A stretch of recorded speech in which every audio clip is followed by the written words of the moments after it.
सभी दर्शकों का हमारे इस चैनल पर स्वागत है। सभी से निवेदन है कि कृपया हमारे इस चैनल महाकाल 85 को सब्सक्राइब, लाइक और शेयर जरूर करें ताकि अगली आने वाली वीडियो आप तक और आपके दोस्तों तक सबसे पहले पहुंचे। बेल आइकॉन को दबाना मत भूलें।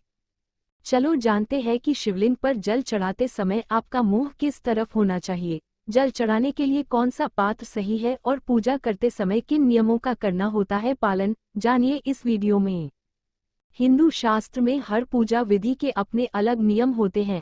सावन के महीने की शुरुआत होते ही लोग भोले शंकर को खुश करने के लिए उन पर भांग, धतूरा, जल आदि अर्पित करते हैं। लेकिन आपको बता दें कि शिवलिंग पर जल चढ़ाने का भी अपना एक नियम है। शिवजी को जल चढ़ाने के लिए कौन सा बर्तन होना चाहिए, जल चढ़ाते समय किस तरफ मुंह होना चाहिए और कौन सा मंत्र बोलना चाहिए, ये जानना भी जरूरी है। आज आपको इसी से जुड़े कुछ नियम और फायदे हम आपको बताएंगे। किस दिशा में होना चाहिए मुंह। शिवलिंग पर जल चढ़ाते समय ध्यान रखना चाहिए कि आपका मुंह पूर्व दिशा की ओर नहीं होना चाहिए। पूर्व दिशा को भगवान शिव का मुख्य प्रवेश द्वार होता है और इस दिशा की ओर मुंह करने से शिव के द्वार में अवरोध होता है और वो नाराज हो जाते हैं।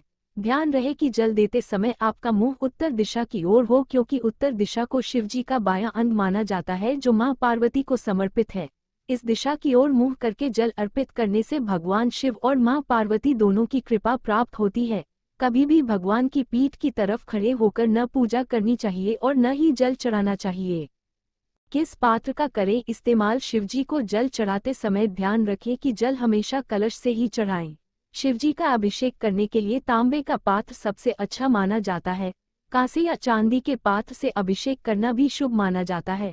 लेकिन जल अभिषेक के लिए कभी भी स्टील का बर्तन इस्तेमाल नहीं करना चाहिए।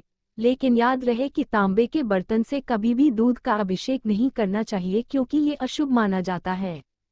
दाहिने हाथ से जल चढ़ाएं। भगवान शिव का अभिषेक जलधारा से ही करना चाहिए। जैसे जल की धारा एकदम पतली बहकर आती है, ठीक वैसे ही एक धार में धीरे धीरे भगवान शिव को जल चढ़ाना चाहिए। ध्यान रहे कि भगवान को हमेशा दाहिने हाथ से जल चढ़ाएं और बाएं हाथ से दाहिने हाथ का स्पर्श करें। शिवलिंग पर जल चढ़ाते हुए सबसे पहले जल श्री गणेश जी पर, फिर कार्तिकेय जी पर, फिर पार्वती माता पर और फिर शिवलिंगी पर चढ़ाना चाहिए।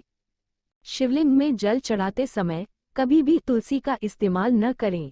भगवान शिव को तुलसी चढ़ाना वर्जित है।